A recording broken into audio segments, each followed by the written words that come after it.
And here we are on today's episode of Chicago Sam's Franchise GPS. I am thrilled to have Nandini from Taffer's Tavern down in Atlanta, Georgia, joining us. She is a multi-unit operator. She is one of the OG original franchisees with Jon Taffer, and she has lived to tell the tale. She opened Alpharetta, Georgia with the Taffer's Tavern brand 5 years ago. She has amazing stories. She is a local restaurant marketing maven, and I am super excited to have her with us today. Nandini, welcome to the show.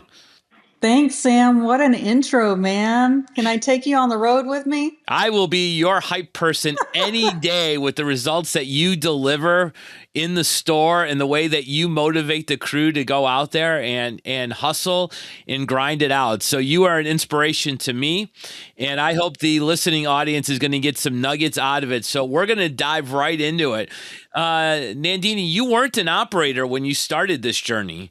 You got into this business with your partners and joined the Taffer's family from its inception, correct?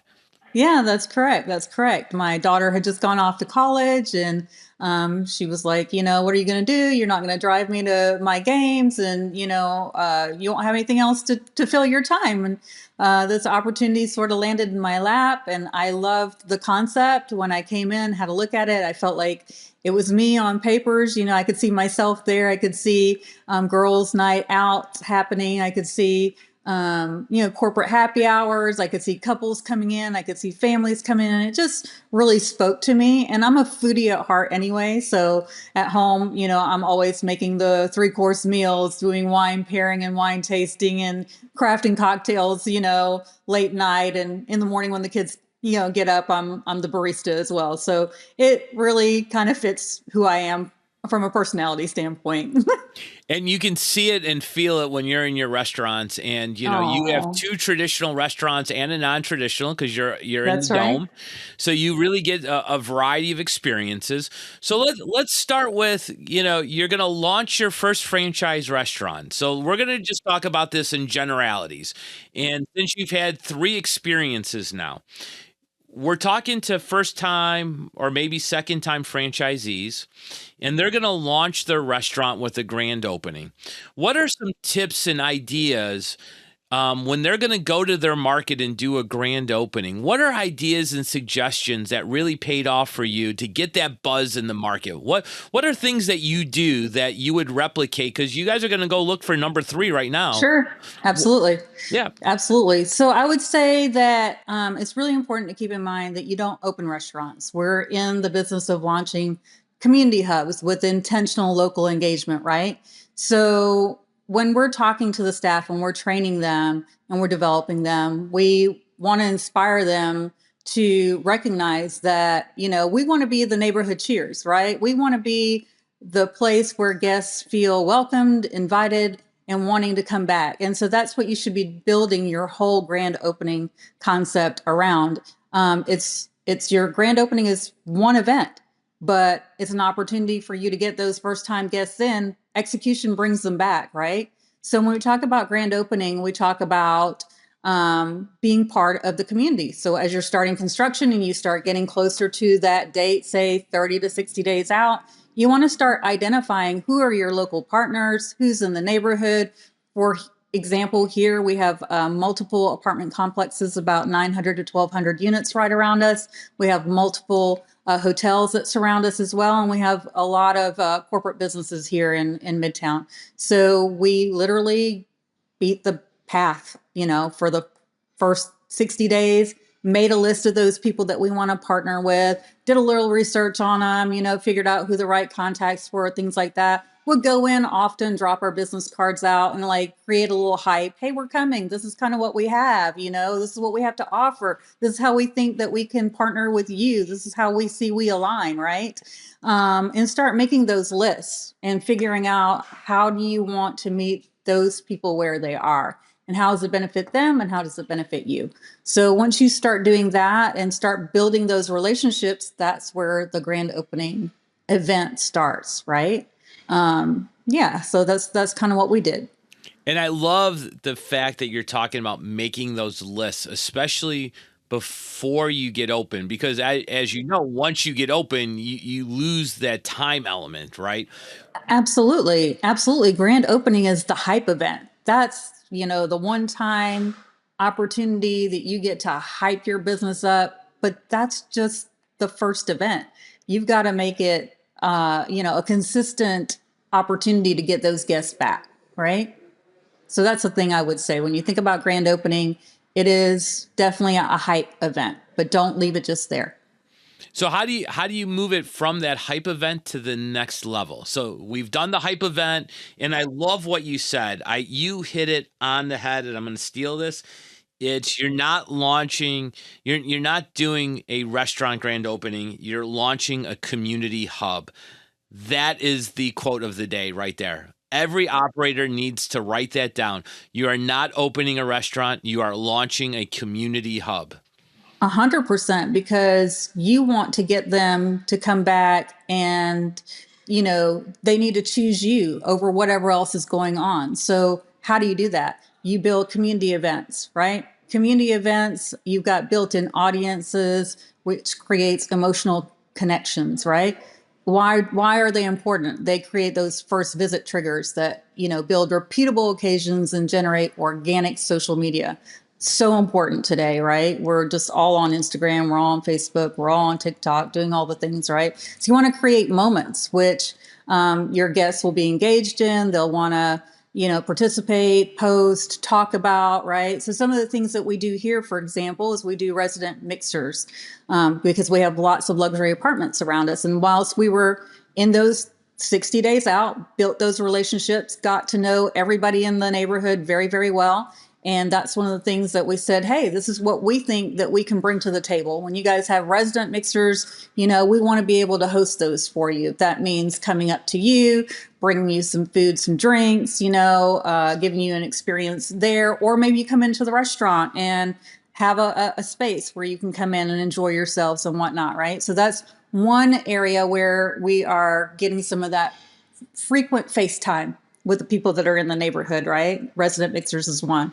Obviously, there are events that happen all through the year. Coming up now is going to be Kentucky Derby.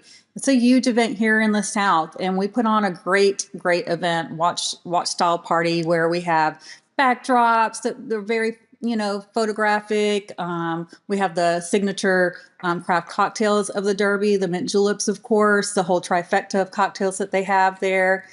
We hype it up for the most famous 2 minutes in sports, right? And whilst we're hyping that up, we've got, your best dressed costumes, best dressed hats, best, dressed couples and things like that. So it's very dynamic and engaging, because people don't only just want to watch the race. They want to feel like they're part of something, right? So that comes back to that community engagement. They feel like they're part of something. So that's something that we're doing. FIFA World Cup is coming to Atlanta. And of course, we have a location at Mercedes-Benz as well. And so being right here in Midtown, we're going to do an activation with one of our vendors, very much like the Kentucky Derby, and make it sort of an event that happens every time there's a great Atlanta game on, right? So again, being a destination spot, they're going to choose us for something that we're going to deliver. And that just helps to keep us engaged with the community, right? Giving them many opportunities to keep choosing us over whatever else is in the market. That's amazing. So being front of mind, I heard you say, the community events, the whole emotional connection, because yes. I think the more and more we get away from the corporate speak and the stock photos, yes, those are great, and you need to have that. But the authenticity of the consumer being in the restaurant, enjoying themselves, that speaks volume. Oh my gosh, yeah. So I tell my servers and bartenders here all the time, I want us to be the neighborhood Cheers. So when your guest comes in, your regulars come in, you should greet them at the front door by their name and have their drink waiting for them, because you know that already, right? People love feeling special and feeling like they're a guest. They're invited, they're welcomed. You want them to feel that way. You want them to continue to choose you every time. We have so many regulars that come here And it surprises me when I come in and I see the same people sitting, at the same times all the time. Like, wow, this lady comes in here like every day. This guy comes in here every day. It's nice. It's nice when you have that sort of community engagement. It's very important. Well, and that's what the difference is in restaurants, right? Is if you can teach your servers and your team that value, they're going to make more money because they're going to get tipped more. The frequency goes up. It's just positive for everybody. And when you have that hustle and bustle in the restaurant, because you have Tommy and Joe and Jennifer and Barbara all coming into the restaurant on their regular cadence, right? It's just a more enjoyable place to be. And then you take the similar aspect that we learned from great retail, like you spoke about, feeling special, that same feeling that if you went to Nordstrom, right? Where they know how to make their consumer feel special and greeted when they walk in, right? Same thing. And it doesn't matter if you're a full service restaurant or a QSR. Every guest is important. You teach your teams that every transaction is important. Every guest standing at a register is important because they're spending their hard-earned dollar with you. So whether it is a sandwich at a QSR or it's a cocktail at your bar, you make them feel that they're valued, and then they come back more. Now, I would assume that you have, especially after the first year, right? It's new, you're learning. You probably calendarized all of your events, right? So now you know that every first Saturday of May is Kentucky Derby Day. And then you probably trace out your number of weeks prior to Kentucky Derby, what Yep. you have to do and things like that. Yes. What kind of tip would you give to a new operator as they're thinking about calendarizing? Is there any kind of software? Or you just use old school Excel and track it? What are things that they could, do you have any tips for them as you learned building out your calendars and looking for that? So I just use an Excel spreadsheet, to be honest with you, and I have it by month. So, starting in January, it's like dry January is the thing, right? So make sure you've got some really fun, cool craft mocktails for people out there, right? February is Valentine's Day. March is St. Patrick's Day, right? So I just go month by month. And then within that, sort of national holidays, I look at the national holidays. Also look at what's happening in the local area. For example, we have a lot of food, wine, spirits, songwriters, festivals, those sorts of things that happen in downtown Alpharetta specifically. And what that means is it brings business in, right? So how do you capitalize on those days? Are you coming up with sort of a limited time cocktail offering? Are you coming up with like a particular LTO dish that you want to feature and to get people in, or whatever the case may be? You want to make sure you know all the things that are going on around your surrounding area and figure out how you can be part and parcel of that extra activity that's coming in, if that makes sense. No, 100%. And that's great because it's not like you're using some super expensive way of doing things. You're just doing Nah, it old absolutely school, not. right? Old school way, man. And then I'm an once old lady. you're not an old lady by any means. And then once it's built, you just keep refining it every year, right? And keep Correct. That's updating correct. it. And what are, I guess, you've tried different things. Is there anything that you've tried that you would say, hey, new operator, you're going to get hit up by somebody to try something. Stay away from this because this tactic just didn't work. It sounds wonderful. Do you have any potholes that you would say stay away from? So, being in the more tavern sort of restaurant-ish vibe, right? Some things that go on in the area in downtown Alpharetta is a lot of music things. There's a lot of DJs. There's live music playing and things like that at different restaurants. So we thought we would give that a whirl. And it really didn't work out for us because at the end of the day, we're in the business of turning tables. And so what happens with these sorts of things is people just sort of sit and sit and sit. And then you have, guests that are waiting an hour and a half for a table. And it was kind of problematic for us. And it didn't make sense. So I would say we kind of did it on Fridays. I want to say Friday night, maybe Saturday night. It's like right in the beginning. Consider your day parts. Maybe a DJ is great on a Tuesday if you're not already busy. Maybe Friday, Saturday isn't the way to go. Just kind of experiment and see if it makes sense for you. But that was just one of the things that we just decided that it didn't really work for us, and we just didn't really need it. There's some thoughts, I think, about maybe bringing some live music for brunch, perhaps. But right now we just don't see a need for it because the numbers say that we're busy enough without it. So I would just say, take a look at your day parts, see where you're most profitable in the week, see where you might need to add something to bring something in, some things that we're looking at is like bourbon tasting, some wine pairing, things like that. Just look at what makes sense for your concept and where you can bring those things in to add value into day parts that may be less busy than your busier revenue generating days. I love it. So using the hypothesis of what the opportunity is and then matching it with the data to prove whether you need it or you don't need it, and really understanding who you are.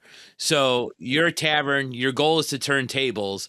If you're not going to move the tables, then it doesn't make sense to landlock people in for longer periods of time. Look at your sales, look at your data. It's great to have hypothesis, but you have to drive it with the data, because otherwise you could be losing money, and that's the only thing that you can take to the bank. All right. So conversely, that's a great learning and a pothole to avoid for sure. Have you seen a great promotion that you go, love this promotion? We run it frequently because it is a great draw and we use it in all of our restaurants, and here's where we bring it out. Is there something that really works that you found? So happy hours are great. We do that every week. And it's amazing because people come out and they fill up that bar area from 3 to 6 p.m. Every day. 3 to 6, so, huh? Yeah, 3 to 6. Yeah, happy hour here in both locations. People love it. We get a lot of after work business that comes in. So that's a really great thing that we've done, and we've kept that consistently over the years. The other things that we do this to bring something fun and something different in is that we do monthly LTO cocktails. So again, going by the month, like for example, this is April. So we come up with some really nice, what we call peat mosas. They're little, mimosas that have, pink and blue color to them. And they've got Easter bunnies that sit on top of them, something just cutesy and fun, Instagrammable. And then we've got one that we call the Empress in Bloom, and it's kind of a Empress gin with some florals and stuff in it. So, something fun, different. You won't get it all the time. It's just for a month. It goes away, So just keeps it fresh. Never know what you're going to get next month. Well, and it all ties back into what you said earlier in the conversation when it came to your marketing, is that it creates that emotional connection. It creates a moment to post and that organic. So to your point, it's a limited time offer. If you want to see it, you got to come in that 30-day window, right? Yeah. And then that's how we get you back. And that's how you get back, because now you want to come see what you're doing in May, and then you want to come see what's going on in June, and so forth. I love that. And the bottom line is that we're not in the business of serving food. We're in the business of creating memories. That's what we're in the business of. There you go. Right? That's right. I'm Greg Majewski, and I've been a multi-unit operator for 26 years. I know how great it feels owning the right franchise brand, but choosing the right franchisor feels even better. At Craveworthy Brands, our hospitality-driven culture sets us apart because we're invested in your success at every single stage of your journey. We're operators alongside you, paving the way forward to give you a head start on greatness. Start your franchise journey at craveworthybrands.com. There's so many things that you're inspiring people to come up with because we are in the hospitality business, right? I always say that we're in the hospitality business, not the hostility business, right? We're here to give people that escape from their day, whether it was a hard work day, an emotional day, or a celebratory day, right? Our business is where people come for the best of times and the worst of times. They come from, whether it's 20 minutes or 2 hours, they come for that release of whatever it is to share, whether you're single or a couple or a family, to spend that time and energy. I love that you're doing happy hour. You provide that value, right? Because again, when dollars, and everybody's in a different category, so you're providing something of all scales for people. And that's what I think the listener here can really learn, is that yes, you're a tavern, but you're providing a different price point. So whether you're a QSR or you're a full service or you're fine dining, everything that we're talking about is applied to everybody, because at the end of the day, we're just serving people and we're bringing people in the door. As you continue to look at 2026 and, being in Atlanta, and you're getting the World Cup and you've got some really cool events coming, what are some things that you thought about in your 26 calendar that you're looking at? And if you got a trade secret, I respect that. But if you got something that you're hypothesizing about right now, looking forward to trying, what would be on top of your list that you're like, all right, if I could try X, what would you want to try right now that you just haven't pulled the trigger on? In the Nandini crystal ball of trying things, because I know you don't wait, so you're not a waiter, to say the least. But what are you thinking about 26 right now?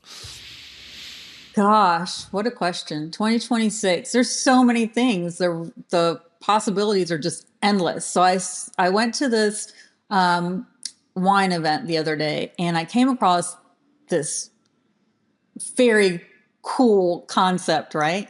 It is basically a couple of different wines in a barrel, and you sign up with this code that they give you. You're already vetted for your age, obviously your gender, whatever, what you like to drink, what you don't like to drink, whatever the case may be. They give you this little key fob thing, and you can go up there and pay and self-pour.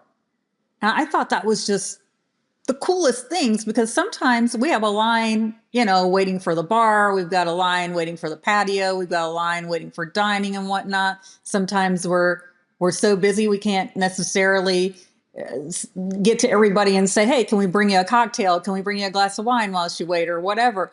I thought that was the coolest thing. Just set that up on the patio or set that up at the front door.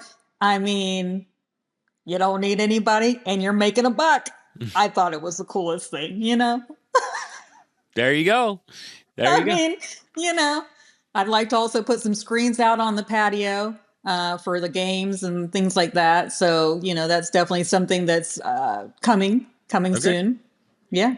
What about any marketing ideas that you're going to try? Anything that you're looking at, like, okay, to try and drive some additional traffic?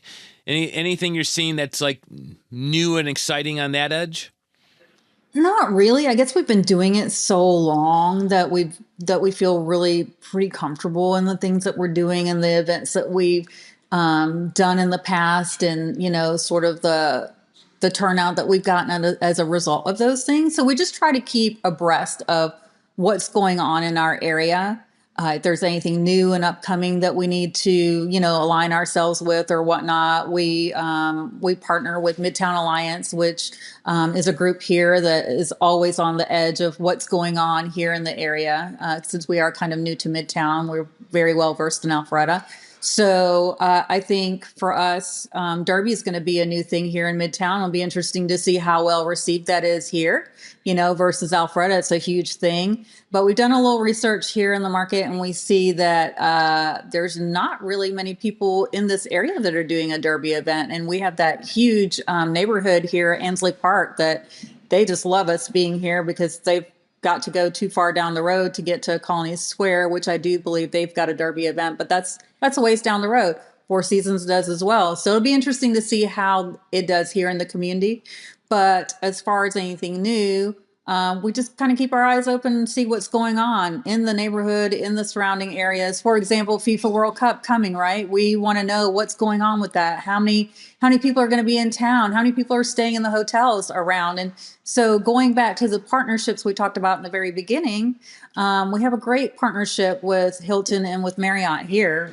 They allow us to see their calendar bookings and how many guests they have coming in. They let us know ahead of time, hey, we've got 700 rooms booked for X, Y, and Z. We let them know that they need to go to Taffer's Tavern if they're looking for, an afternoon drink, some dinner, some light bites, whatever the case may be. So just kind of keeping informed about what's going on. That's a great point, Nandini. What's one of those things? Some new operators may look at hotels and be intimidating. I think it's just a matter of you walking in the door and introducing yourself, correct? It's very simple. Just go say hello. Tell them who you are. Tell them what you're doing. Be excited about who you are, right? And talk to them about a partnership. For example, when we went into Marriott, we noticed that they don't have any to-go food or any like restaurant on property or anything like that. So that was a huge opportunity for us, right? So we just talked to them about, hey, what do you think we can work out together? Is it bringing food in because you might have a conference in town? Do you think that we could get a magnet in every room with a QSR code that comes back to online ordering for us where we can deliver or they can pick it up? How can we be your one-stop food and beverage service for your hotel? Now that took some time. We talked, again, it took about 30 to 45 days because that has to go through a corporate approval process, right? So the earlier you start identifying your partners and start working with them, the more successful you'll be at launching those partnerships out the gate, right? So we currently have magnets in at the Marriott across the street. People can just scan the code. They can order from us. We deliver, or they can pick it up. And that's a Residence Inn. So that's not a full service. It's not a full service Marriott. It's a Residence Inn. That's correct. It's which is a great opportunity because, to your point, they have limited availability. They only do breakfast there. So that's right. That is a perfect partnership.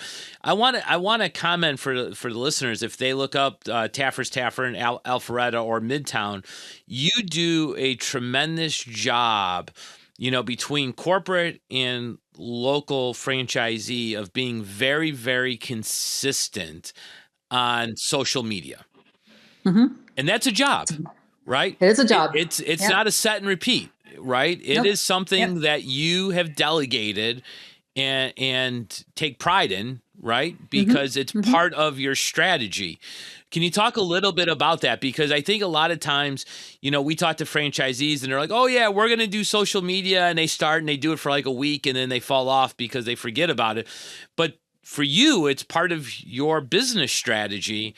You have it timed, you have a strategy, you consistently bring in other influencers, you're doing creative things. Talk a little bit about that.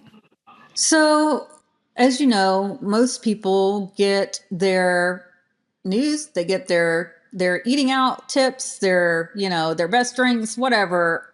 They're always on their phones, they're always scrolling. So you have a captive audience. Why not capitalize on that, right? And if you're not consistent with it, then they'll forget about you. So you need to be in their face. I mean, that's the mentality that you need to have. You need to be in their face. You need to be in their face on a regular basis so that you keep, anytime you're doing something, when they're scrolling, Taffer's Tavern is coming up in your feed. It could be the nice bubble drink. It could be the limited time offer of the week or the month. It could be, whatever, happy hour, whatever it is. We want you to know what's going on at Taffer's Tavern every day, every minute of the day. We want to be in your face. That means you need to be intentional with your marketing strategies. That means that you need to have a plan for every month. What is it that you want to feature? So we sit down, as we talked about, having that calendar for the whole year, right? Then you go back in and you sort of look at that month and you go, okay, well, these are the things in this month that are coming up locally around, like farmers markets that we want to be part and parcel of.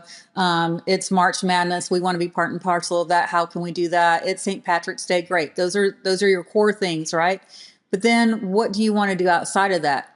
It's starting to get to nice warm weather right now. So we want to have a patio focus. We want to focus on, it's Easter around the corner. We want to focus on brunch because, many families gather around Easter brunch, right? So you want to be intentional about the things that you're bringing each and every day out in your social media campaigns. And that takes planning. It takes preparation. It takes intentionality. It's not something that you can just let go and hope for the best. Yeah. And then building on that, you got your Instagram stories, you've got your videos and whatnot. You want to have your in-house experience where your service team also is promoting those events as well, right? So a lot of our campaigns are not only out on social media platforms, they're being spoken about and also advertised on our digital screens here in the restaurant as well. So it's a whole circle of, getting out in front of your guests on a regular basis, but you have to be very intentional and you have to plan. And sometimes maybe you need to spend a little money. And, for us, when we first started, we did a lot of that in-house ourselves. We are very blessed to have very talented people that work for us. My daughter did all the photography and videography in the very beginning. But now with 2 locations, we need to bring on a social media team that's fully dedicated to just this for us. And we work very closely with them in getting the content and planning the calendar, which I see, and we'll tweak. And then we set it out there and we post very, very regularly. So I would say my encouragement to those that want to engage in it is to be very intentional.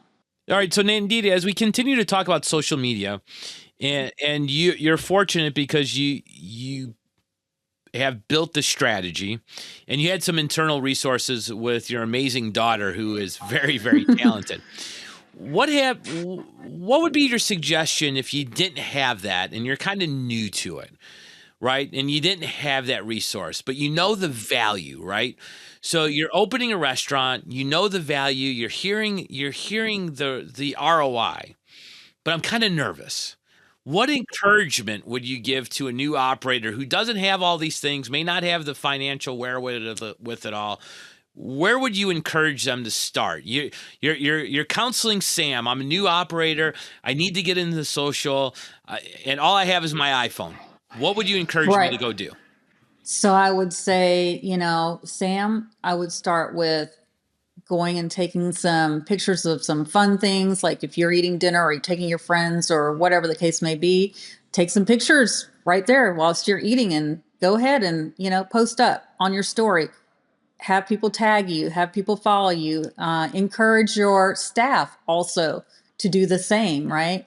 Go ahead and get your staff to like and follow all your pages because they have friends. Your friends have friends. This is how you build a community online. Yeah. Start making those calendars. Start looking for things that you want to push. And you can do that very easily with your own cell phone, with your own staff. You don't need, a whole lot of expertise in it right away. As you start growing and you start getting into, your day-to-day operations and more time passes, you'll get better at it because you've been practicing it, right? And as you start making that money, start thinking about investing maybe in a person that could focus part of the time on your marketing. So we did that in the very beginning. We hired somebody, not on a everyday basis. Like we have this marketing team right now because we've been in the business for 5 years. We need this. And we're at that point. When we first started, we used my daughter and we also had a local marketing person that we would pay, I think at the time, 5 years ago, maybe 15 or 20 bucks an hour, a couple of hours a week to help us with getting the content calendar together, with helping us come up with some ideas, with, maybe even photographing some of those things as well. So there's lots of resources that are available to you within whatever price range it is that you're comfortable with and within whatever experience that you have. You can always grow, build, and develop on those things. We started there and look at where we are now. No doubt. And those are great tips. Again, start simple, start easy, start with your friends, practice to build confidence. Yep. I would throw in, find somebody on your team who's young and who's interested in it. Correct. You may have exactly somebody in your four walls who knows how to do it. I mean, they all do. Yeah. They all do. I promise you. And you know what? Use your team to your advantage. Give them the guardrails and be like, hey, we're not going to make this political. Here's what I want to do. Yeah. And you know what? You could pay them a little bit extra and they can knock it out of the park for you. And you'll be proud in it and you don't have to do it. You know, I think what we have to learn, especially if you're Generation X and older listening to this, is you don't have to do it all yourself. No, absolutely not. I mean, and the funny story is that we were looking for a local store photographer for a while. And, you know, the corporate team came in and they were like, we follow your daughter on Instagram. We know she's a photographer. Why aren't you using her? And I was like, well, I didn't think about that. and it was my bad. And it was sitting there the whole time. Your own four walls that you didn't think about, you know. So don't be like me. Be smarter than me and look in your own four walls. I'm sure you got great talent right in the building, right under your nose, and you just don't even know it. Well, and that just validates the point, right? Sometimes we don't think about the resources that we have in front of us until somebody comes in and says, because that's just our generation, right? That's just how we're wired and programmed to do everything ourselves. So what a great learning. You know, I want to take a step back to your Residence Inn story. So people are transitioning into the business. They're coming in. We're talking about, reaching out to hotels and whether it's incorporating, going out and selling, or doing events specifically like Kentucky Derby. Again, don't have that experience, but now I want to try doing that. You weren't an event planner before this occurred. How did you start this? Like you do it so well. I got to spend Kentucky Derby last year with you at Alpharetta, and you turned the restaurant 3 times, I think, that day because you had 2 charity events before the greatest 2 minutes and turned that entire, like, I've never seen an amazing event so, or the way you orchestrated it so seamlessly and turning the backdrops and the people and moving them in and out and everybody having such a great time. I thought you'd done this for the last 25 years, and for you to come up and say, oh yeah, I'm just learning on the fly is amazing. So you're coming in and going, all right, this is what you should do. What tips and tricks would you inspire somebody who says, okay, I've never done this and I'm nervous? So same question that we did on social media, event planning. Go. So on event planning, just think about, what you want that to look like. I mean, we've all gone to events, right? We've all attended, bridal showers and birthday parties and we've all had things that we've gone to, right? Cinco de Mayo. We've all experienced these things in our life, right? So take from your own experiences and figure out, what did you like about the events that you went to? What is it that you want to deliver? What do you want your guests to experience? And then you go about and curate an event that you think will be a fabulous thing for your guests to enjoy, right? Basics. Everybody wants photo ops. I think that's a basic, right? If you're doing something like the Kentucky Derby, run some contests so that people can get dressed up, and they're going to get dressed up anyway. And it's cool and it's fun, right? To see the big hats and the guys in their seersuckers and their fancy shoes and, all that great stuff. And then work with your vendors to provide you with prizes and giveaways and things like that, right? Because everybody likes to walk away with something. So I just encourage you to think and lean on your own experiences in terms of events that you've gone to in the past. And then, again, work with those sorts of things and curate an experience that you think that your guests might like and enjoy. And try small ones first, right? You don't try have small ones first. You don't have to go big. Do a community day. Do small events in practice, right? Yes, correct. As you get better at them, you will grow and scale in size. And at the end of the day, if you treat people right and you have some fun, nobody's going to know what you miss as long as people are having a great time. Right? Absolutely. 100%. 100%. So overstaff for the event. Yes. Feed people great food and drink. Have an activity for them to do. Get them to take a lot of pictures and post it on their social media, and right. make Tie your menu into your event as well, right? So you're making a whole experience. Your photo op, your menu needs to be sort of themed, right? Your cocktails needs to be themed. Everything needs to kind of align, right? So just think about it from that angle, and I think you'll do great. And a few props and a few fun giveaways, right? Who doesn't like a few fun giveaways? They don't have to be expensive things, but you have a few fun things. And if you think about some decorations, you go to Oriental Trader or some of Amazon. I mean, nowadays you can get anything online. Right. Anywhere. And use your vendors. Your vendors will give you tons of stuff. Use your vendors. They're amazing. They're supportive. They'll give you tons of stuff. Oh, 100%. And then you throw a little bit of a party and everybody wraps in front of it. It will be amazing how your and again, include your team. Right? Yes. Include your managers and your team and say, hey, we're going to because it's May and we're talking about Kentucky Derby. Hey, we're going to throw a Kentucky Derby party. We've never done this before. Get everybody together and say, who's got an idea, right? You don't need to think about these by yourself in a vacuum. You take it to a team. And if you're in a franchise, take it to your franchisor and be like, hey, we're going to try this. Has anybody else in the network done it? Go to your other franchisees and say, hey, anybody in the franchise community, have you done this? We're going to try this. Send me tips and tricks. That's what part of being in a franchise is all about, right? You're in business for yourself, but not by yourself. And people have tried these great experiences. So collaborate. Yes, and if you decide that you want to do an event, you can certainly go on the internet and Google whatever it is, Cinco de Mayo near me, and you can kind of see what people have done in the past, what's going on in your community, whatever. You can kind of gather a little homework data for yourself, right? And figure out, what do you think about those things? How can we be better? How can we be different? How can we be more dynamic and more engaging, right? It's very easy to do a little research these days. Well, and now we don't even need Google. We need the AI, right? So you can go Chat GPT it away, Lord, or Gemini or whatever service you're using. Whatever it is, you can start asking yourself, what is the best restaurant Kentucky Derby party I can run for $100 and let it rip.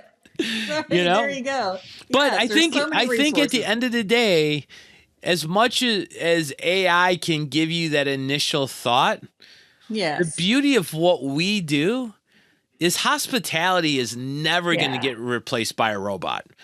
Your server standing behind the bar making their cocktail, we talk to Jon all the time, and part of Taffer's and the beauty of Taffer's Tavern is our drinks are made for the beauty and the artistry of what beverage alcohol is about, right? I mean, we've got a beautiful, beautiful craft cocktail program. We're so proud of it. Proud of it. And that show is what you come in for. You don't come in because you're getting poured a drink out of a spout. You come in because you want to see the artistry of what a cocktail is all about. And that show isn't going to get replaced by a robot or an AI. And that conversation that occurs at the bar is something special. And the music and the sound and everything that comes into it. Yes, and our slogan is a bar is a bar, but a tavern has soul. And we live that and breathe that in everything that we do in Taffer's Tavern. That is right. There is more soul in Taffer's Tavern, and there's soul because of its operators and its teammates like Nandini and her family and partners and the teams that make Alpharetta and Orlando and Midtown and Mercedes-Benz Dome special every single day. So Nandini, thank you for joining us. This was a true pleasure. I'm going to be quoting launching community hubs all over the internet. So I cannot thank you enough for joining us on our initial season of doing Chicago Sam's Franchise GPS. Thank you very much for being here today. I hope you, the listening audience, learned, took notes, much more to come. I'm sure Nandini is going to make a guest appearance again next season because she's got a lot more to share on many more topics. Thank you for dialing in and listening today, and we'll see you on another edition of Chicago Sam's Franchise GPS. Thanks for having me, Sam.